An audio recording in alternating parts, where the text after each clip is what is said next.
Okay, everyone. Hello. Welcome back to episode 3 of the changing room. If you're still watching, thank you. Hopefully, we're entertaining you. And so on the topic of last week, we said each time, we'd give you guys a little tidbit about ourselves so you can kind of get a vibe of who we are, what we like, where our perspective's coming from. And so this week, we are going to tell you what our favorite purchase of the year has been so far. I think I'll let Ray J go first on this one. I'm really So giggling. what's been your favorite purchase of the year this far? So And actually, 2 days ago, I ordered a pair of black tabby boots from Mason Margiela off of the Real Real, which I have been saving up slash have had my eyes on since I came out the womb, essentially. But I seriously like 2 years now, almost 2 years now. And I am absolutely geeking and I'm praying that they fit me, but hopefully by the next episode I will have them in my possession and I will probably be wearing we love that for you. I feel like in post editing, we'll do like meow, them. meow, meow in the background because you deserve that. Yes, okay, come on. We love a tabby moment, the tabby girl out herself. Well, Yeah, congrats on that purchase. thank Well you. earned and well waited for. I was gonna say that's like a good execution and patience, right time, right moment. Period. We love that. And then on my end, I feel like I haven't done too much shopping as far as the designer way this year, but my favorite purchase of the year this far, I did get married back in March, as you know, and I would say honestly, obviously like all of my wedding, memorabilia, whatever the fuck, dresses, shoes, etc. But specifically my, I would say reception dress, just because my journey to find that was very long, literally almost crashed out about that dress. And so for it to execute the way it did, that was a lot. That was the dress I had sent to a lot of people, and they were like, "Oh no, like don't love that one." Da, da, da. But like deep down, I knew I loved that one, I and so love that this was one. just of course, I think you were the only person who just like, yeah, like that eats down. Everyone else is like, it's too much going on, like da da da da. And that's just like an internal lesson that like one, trust your instincts. Like no one knows you more than you know yourself. And then also like at the end of the day is your shit. Like put it on. Like I'd ask, and I'm normally not an asker. I don't normally ask people like what they think about, especially not in the clothing way, because like hello, like the heck. But it's your wedding, so like you're after seeing like hundreds of dresses, you're just like, oh well, what do you think about this? What do you think about this? But at the end of the day, I did try other dresses before just finally snapping on that one. And by the time I decided I wanted to snap on it, it was like sold out. And then I had to stock it, and it finally came back. And yeah, it was just a whirlwind with that dress. And even the day of the wedding, it got stained because of like the outfit I was wearing prior. Like that's my girl out basically. And so that's probably my favorite purchase of the year for She's 2025. she's stunning. We love her. So you guys know the drill. We run through topics, kind of give our discourse. I get 30, Rayna gets 30, vice versa. We give the rebuttal, and then we did the topic. And so we can get straight into our topics for this week. I think last time, did you lead or did I lead? Or who started? So you should But start. okay, so I guess I'll start this time around. Yeah. So our first topic is items you deserve or you reserve for vintage purchases. Okay. As always, let me get my handy dandy 30-minute. 30 seconds. I need 30 minutes. 30-second stopwatch and go. Okay, items you reserve for vintage purchases. Honestly, really for me, any of those like high end, like highly coveted designer pieces, something that I want to feel a little bit more lived in. So when I'm thinking vintage, I'm thinking Jean Paul Gaultier, I'm thinking Hermes, I'm thinking Margiela Tabbies. I feel like there are just certain like specific items that for me, part of the lore of them is the fact that they have lived sometimes longer than me, right? Like they've gone through journeys, they've like seen people through different stories, and then now I get to add my story to that. Specifically, if I were to ever get any type of Hermes bag, I would want it to be secondhand. One, because like I'm not playing the lottery game of trying to get it in store. But then also, I just want that history that comes with it. I think, the little scuffs or imperfections tell a story. And so I love that. Wow, I went over 30 seconds and you let me ramble. I think you need to start like going like that when I hit 30. I'm just so interested in what you have to say. Like, I'm just like, oh my God, Oh, what next? yeah, I hit 56. But it's okay. Okay. I'll do 56 too. Okay. No, it's okay. I'll stick to the time. For the people. Um, 3, 2, 1. Okay, I agree. As most of you probably know, my personal style is I only buy 90% of my wardrobe is now secondhand.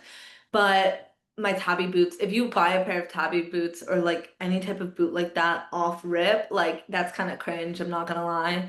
On top of that, I agree. Any like classic bag, a Chanel flap, a Birkin, or any other Hermes bag, anything like that, there's just so much more. First of all, it's just smarter to buy it secondhand. It's smarter, like it's financially more sound.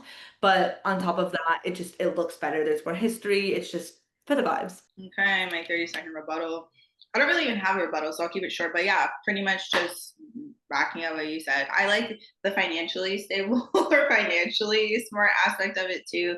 Obviously, like at the end of the day, it is an investment bag that, buying it fresh out the store as soon as it leaves the lot, right? Like it's already Oh, like, any little damage, imperfections. Whereas if you're purchasing it already used, likely it already has taken on whatever it's already going to take on, and so it's a little less stressful as far as having to maintain it as well too, but more so just for the historic vibes of it, I prefer to have it secondhand.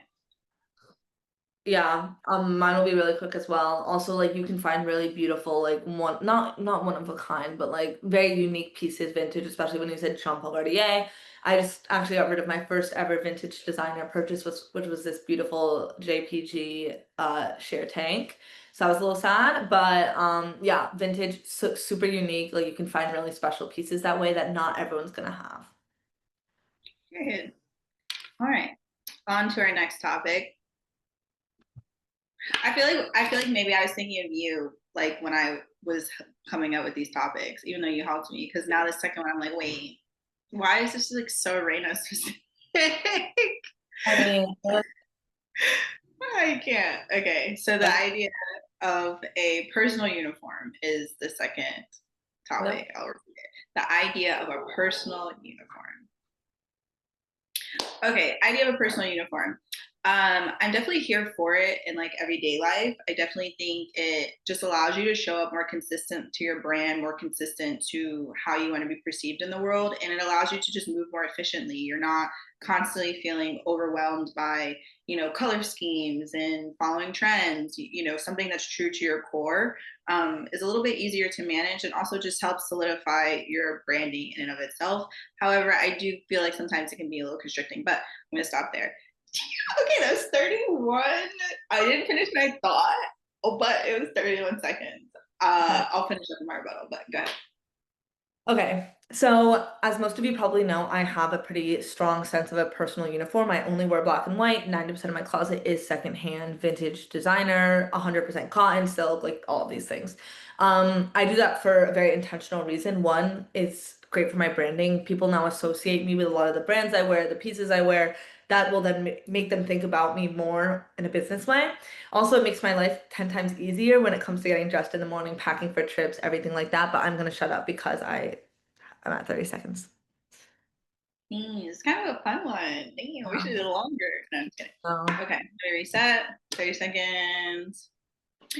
Go. Okay, so yeah, I feel like on the flip side too, it can be a little constricting sometimes, just because I know me, like on a day-to-day basis, I feel like I found myself wearing more black and white now. Before I was like, boring, but just seeing like it's just easier to dress, easier to pull. But then, when you want to kind of have those moments of, monochrome color palettes or things like that, if your whole wardrobe's black and white, it gets a little constricting when you want to step outside of that, but otherwise, if it works for you, it works for you. I love it. Yeah. Okay, so I kind of agree and disagree. Yeah, it's constricting in terms of colors, but I was talking to my friend about it this weekend actually. Like, there's an infinite number of pieces available already in every single color. Like I have no shortage of possibilities when it comes to looking for clothes.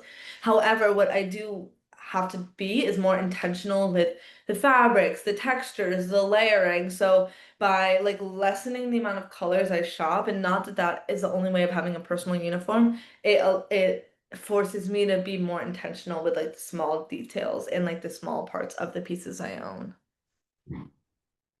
I love that. I can't rebuttal again because that's the end. But dang, okay. Let us know in the comments what you think about that one. I feel like I could do like a whole like episode on personal uniform. Right. But okay.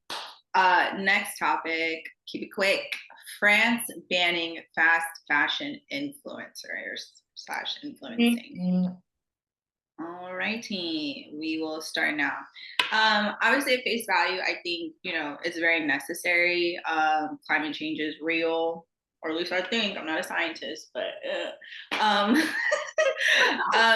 just think it is important for us to just, scale back in general. So banning the influencing of these, major fashion like conglomerates who are, promoting that is important. But I do think there's a part two to that, which I'm about to run out of time. I will say in my rebuttal. Damn, 30 seconds is so hard. I barely have my That's the thought. point. Okay. Okay, good. All right, let me put my timer up real quick. All right. All right, all right, all right, all right. Okay. Okay, yeah, I think it's 100% necessary. Like when I see a fucking Shein or Temu haul and it's just all of these ugly ass like micro trend cycle pieces and they all look like polyester bullshit, I find it to be very upsetting and just like ridiculous. It's gross, it's unnecessary. Like you're having these instant dopamine hits of the boom boom pulling all these things out of a bag. You're never gonna wear half of that more than once. So that is what I'll say for now. T. Okay, 30 seconds go. Yeah, but I also feel like there's definitely some rights that have to be infringed upon, which I'm not a huge fan of. And then also I'm like, okay, so if we're gonna, put measures in place to stop these fast fashion brands, we also have to be consistent across the industry. So let's pull the veil back on every single operation and say, okay, what energy sources are being drained, what people resources are being drained and not fairly compensated. I think it's kind of like it's a half step. So let's see where they continue in this trend. But I think it needs to be across the board in the whole fashion industry, not just channeling fast fashion, which does fill a gap for those people who, financially can't afford more sustainable choices. We need to, be more full circle about it. That was 41. But I'll let you go. All right, yeah, I definitely agree. I think that, first of all, 100% Shein, Temu, these are some of the worst of the worst. Like, if you look at the numbers, the sustainability reports, like that, there's no arguing with that. However, there are definitely these middle, I don't even want to call them middle, the Princess Pollys, all of those like other random brands that are online. None of them are great as well. They're all basically the same shit. And I agree. I think you're targeting like the worst of the worst, but that is something that needs to be scaled. It probably is also not okay to be telling people like what they can and can't post to some degree, or at least I'm okay with them not being able to monetize it, but I don't know. I mean, as a like, I don't know. My head's kind of all over the place when it comes to this one, but in general, I do think it is beneficial to start opening our eyes to it, and I'm at 47 seconds, so I will shut up. Okay. I feel like you're normally concise. We'll give you it this one time. Yeah, But okay. okay, yeah. We'll allow it one time, Rayna. Wait, you I feel like, already yeah. did rebuttal. What? No, You I already already gave did it. rebuttal. Why Yeah, you? that's what I feel like. That's like a crazy topic. Like we could keep going. These topics, I feel like the topics this time around we could definitely like get into it about. But we'll see what people think down below, and if they want us to run it back, we'll gladly run it back. Otherwise, we're moving on like right now. Okay, last topic: being formally educated in fashion and your general thoughts about it. Oh, I could talk about this one so much. We do. I feel like not on a daily, but like once every like 2 months, it like comes up in some way, like a reoccurring theme. Okay, I will start now. Um, Again, I feel twofold about this one. I definitely feel like it's important to be educated in whatever medium you are trying to create in, trying to teach in, trying to monetize in. Education is key. It's freedom for a lot of people. However, in the fashion industry, there is a lot of gatekeeping, lack of representation. copying of ideas. So I do think it is important to one, know the history, be educated in that regards, but then also bring your own unique fresh eye to it. And I don't think you necessarily have to be educated in a formal setting, like, interning at a major company or working in an atelier, whatever that looks like, to pave your own way in it. But it is, you can't be void of it also. 46. Okay, your turn. All right. So I recently posted a TikTok slash a Substack article kind of on an adjacent subject that caused a lot of like back and forth around this topic. It's very twofold. You have the FITs, you have the Parsons, you have these really amazing fashion institutions, but they're very, very like selective in a way. There's a lot of financial reasoning why someone wouldn't be able to go, the timing of it, like, people need to study something that maybe has more of a businessy feel, whatever it is, it's just not realistic for everyone that wants to work in the industry to be able to go to a fashion institute, and there's so much that can be learned outside. Okay, I'll shut up, but I have so much more to say. Okay, I'll reset. Yeah, and I think we're just like formal education. I don't think it's necessary. Education in general, yes. Like there's YouTube University, TikTok University, I guess now.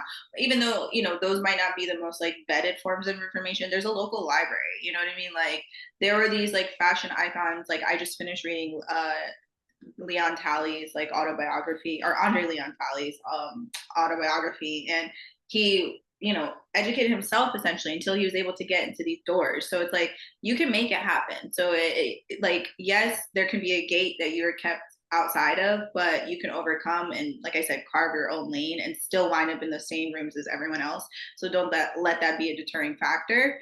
And so, like I said, you don't have to be formally educated, but don't be education voided. I think I made that up, voided, but y'all get the point. Okay, I agree 1,000%. So I think formal education, there's its benefits. You get a lot of connections. There's a lot of reasons why people do it. However, it's not necessary. But what is 100% necessary is keeping an open mind to education, to other opinions, to everything, because it's such a incredibly large but also nuanced industry. There's so much history to be learned. Like if you want to get in fashion and you're not willing to be open to learning about the history of these major fashion houses, the history of these brands, why designers do what they do, like where these designs come from throughout the world, then like you're probably not cut out for it. And also like why do you want to get into something that you don't really care about? So education is everything. Yeah. Period. All right. And I think we've ran through our topics for this week. As always, in the comments down below, let us know what topics you like, what you like us to talk about, or if you want us to run anything back. And with that, it's a wrap. See y'all next week.